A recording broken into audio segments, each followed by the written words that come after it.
به نام خداوند بخشنده مهربان.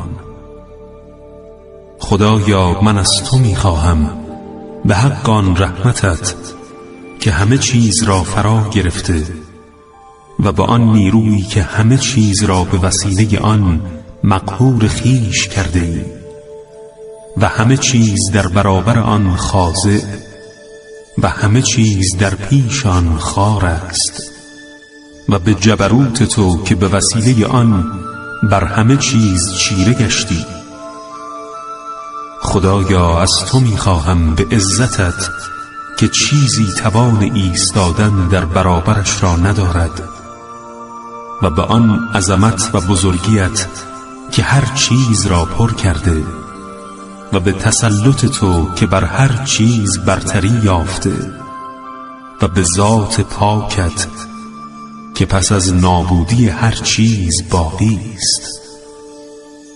بارالها از تو میخواهم به نامهای مقدست که ارکان هر موجودی را پر کرده و به آن علم و دانشت که بر هر چیز احاطه یافته و به نور ذاتت که هر چیز در پرتوش روشن شده.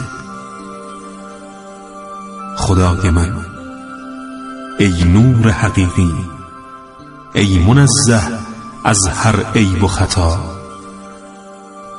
ای اول اولین و ای آخر آخرین. خداوندا بیامرز برایم آن گناهانی که پرده عصمتم را می درد. خداوندا بیامرز برایم آن گناهانی که موجب بدبختیم شود.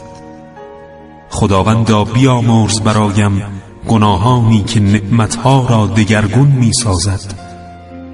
خداوندا بیامرز